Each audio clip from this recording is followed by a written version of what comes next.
गंगा के किनारे बसा था एक छोटा सा गांव। नाम था काशीपुर। इस गांव में रात को कोई बाहर नहीं निकलता था, क्योंकि लोग कहते थे कि हर अमावस्या की रात को पाठिक दिखाई देता है, सफ़ेद चादर ओढ़े, हाथ में एक पुरानी ललटेन लिए।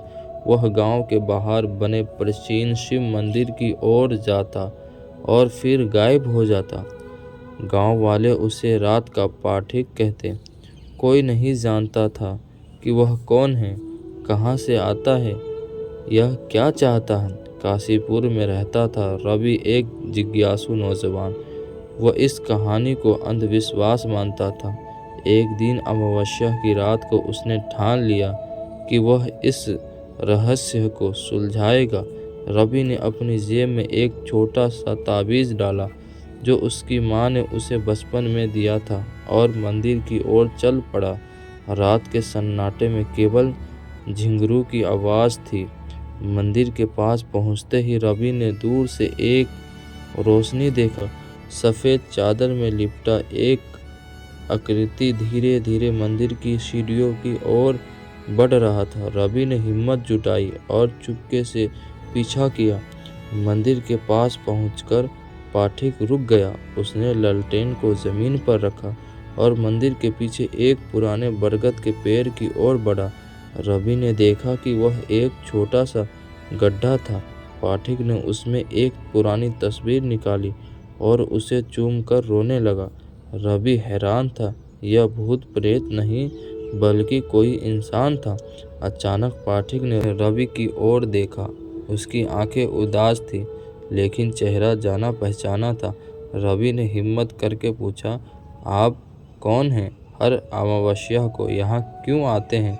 पाठिक ने गहरी सांस ली और बोला, मैं श्याम हूँ, इस गांव का पुजारी था। 20 साल पहले मेरी बेटी, जिसकी तस्वीर यहाँ दफन है, इस मंदिर में खो गई।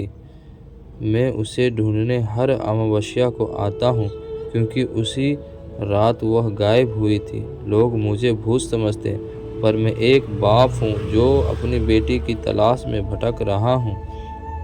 रवि का दिल पसीज गया। उसने तस्वीर देखी, वह उसकी माँ की थी। रवि ने कांपते हाथों से अपना ताबीज़ निकाला, जिसमें वही तस्वीर थी।